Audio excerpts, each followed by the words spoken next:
Well, hello there, Libromaniacs. We're talking more books today. Today we're going to be talking about the Templar secret treasure. So the Knights Templar, they were this order of warrior monks that was formed, I believe after, I want to say after the, I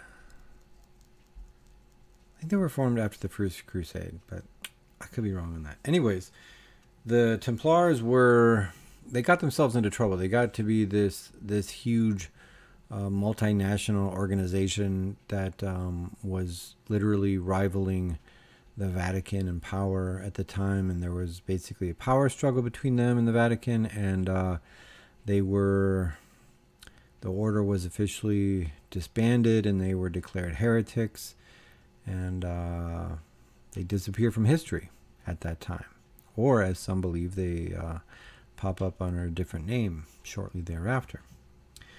But the Templar legend goes that the first 9 years of the order, there were 9 monks, or excuse me, 9 warrior monks, so there were only 9 Templars for the first 9 years, and they were busy doing something down near the Temple of Jerusalem, near the ruins of it. And I want to read you a quote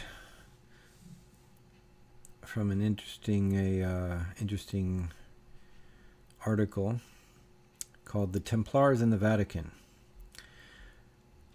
According to one esoteric tradition, after excavating the foundations of Solomon's temple for 9 years, the Templar Knights left in the Middle East with 5 caskets or cases full of treasures they had collected in the Holy Land. These cases, the story goes, were eventually deposited in Kilwinning, the mother lodge of Scottish Freemasonry, before being transported to Roslin Castle, ancient home of the Sinclair Barons of Roslin, where they were kept safe until a fire broke out in the building. The cases were then quickly removed from the castle, and very soon afterward, the construction of Roslin Chapel officially began. Thus, it appears the chapel may have been built specifically to hold the 5 cases. Well, that's all pretty interesting. But it gets more interesting. Let me keep reading here. This notion was apparently corroborated in the 1990s by Andrew Sinclair, who conducted ground scans at Roslin and discovered 5 rectangular objects or boxes in the crypt underneath the chapel. Sinclair's discovery had fueled speculations of what might have been in the cases, including notions of artifacts associated with Solomon's temple or Herod's temple, and possibly some ancient scrolls. Conjecture has it that some of the imagined artifacts of the cases were discovered by the Knights via clues they had found while studying obscure Essene texts, a theory recently corroborated by the discovery of the Copper Scroll, one of the Dead Sea Scrolls. Clues found in the Copper Scroll have led archaeologists to some empty pits that are in close proximity to Templar symbols and weapons, thus apparently revealing that the Knights had overseen the secret excavations and then absconded with whatever treasure they had found. Whoa, that's pretty fascinating, because those weren't Essene texts. Those were the Temple Library texts, and there were actually, the Copper Scroll was actually, it was a copy. Like, and I believe it specifically says that in the text, that this is one of 2 texts. So they didn't want a chance that that this copper scroll with this inventory of all these treasures wouldn't be found. They had another text that could be found. Well, is that what the Templars found? Did the Templars have the other copy of that text, and they go over to these locations and find what they can find, and then they leave with 5, caskets of text and treasures? That could be literally partial, the Templars and whoever whoever, and like either the Vatican got those texts after they disbanded the Templars, or the Templars kept those texts from the Vatican, and they, like that those paragraphs I just quoted there said that they ended up with the Freemasons. And from my understanding, from Freemasons that I know, they have a private library. If you're a member of the Masons, you get access to this library. And the Vatican has a private library too. The Vatican has the Vatican Library, which some of their texts are off limits to everybody, and the whole world doesn't even know what they are.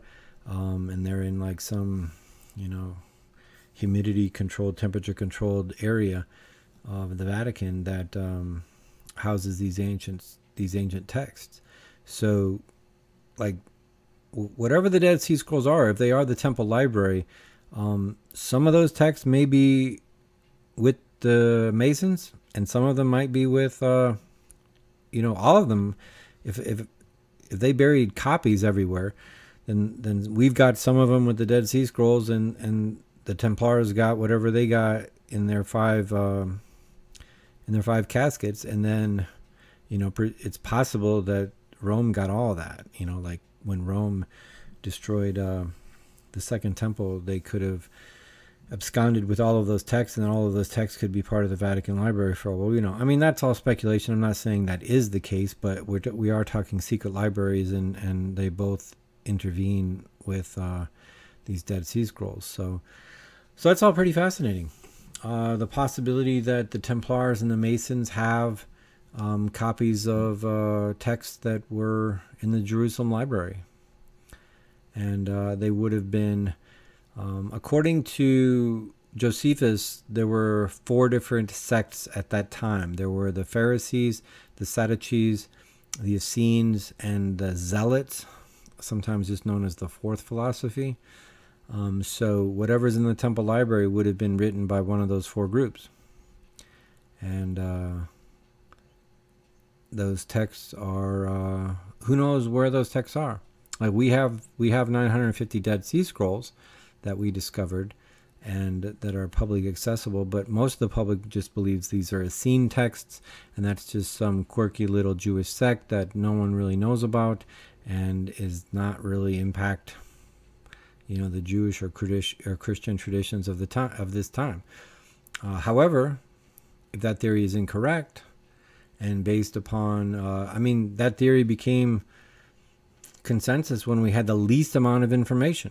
Back in the late 40s, we only had 7 Dead Sea Scrolls and a location that matched up with a few ancient historians. So based on that, and an analysis of some of the contents of the 7 texts, it was presumed to be the Essenes. Well, that became the consensus. That became settled science. And 40 years later, even though the subsequent hundreds of texts that were discovered didn't really fit the Essene hypothesis, it's already consensus. It's hard to overturn something once it's settled science. So that theory continues to this day. It's still the most widespread theory. If you say Dead Sea Scrolls to anyone who knows anything about the Dead Sea Scrolls, they'll say, oh, those texts written by the Essenes. Hardly anybody will say what the case really might be. And we have now discovered that, lo and behold, this is the Second Temple Library. And some of these texts are completely unique. They exist nowhere else.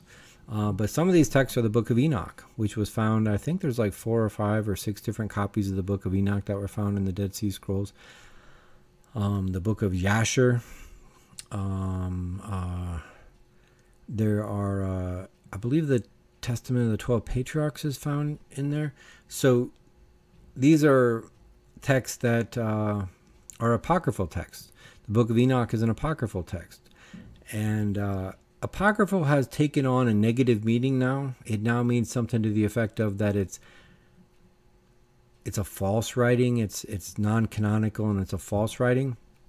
Well, it is technically non-canonical, but the original meaning of apocryphal would just mean this wasn't text for the public. These were texts that were secret texts, but they complemented the official canon. So even though they're non-canonical, they still complement the official canon, and they have essentially oral traditions that go back to the time of composition of the original text.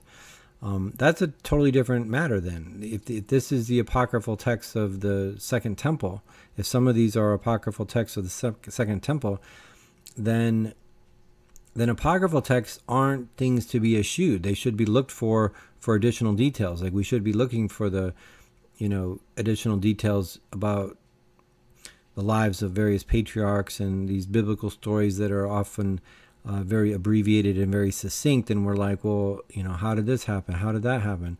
If the Bible says this, well, these texts explain those things with ancient oral traditions that they preserved, and with various other elements that ended up in these hidden away texts. So this is a huge discovery. Like the idea that the Second Temple Library has been rediscovered is one of the biggest things in religion that could happen. Like the entire Judeo-Christian tradition lost all these texts with the destruction of the temple by the Romans. So to recover this is not only amazing, but it's like, well, what do we, then the question is, well, how do we incorporate, for 2,000 years we've had the Judeo-Christian traditions without these texts. Now they're back. So how should we treat them? And, that does kind of raise some theological and kind of spiritual questions about how to go about it. But it definitely casts these texts in a different light. Like these aren't just some wacky Essene texts. Now some of them might be, like if they're texts written by the 4 different philosophies mentioned by Josephus, then some of them are Essene texts, but they are all much more pertinent if they are from the temple library, as opposed to, there aren't any Judeo-Christian traditions that are based on the Essenes nowadays, so that impacts nobody discovering these texts. But there's 2.5 billion people that are either Jewish or Christian, and you got another 2 billion or 1.5 billion Islamic people that finding the Second Temple text is a huge deal. So that's all really profound. That's all astonishing. That's incredible.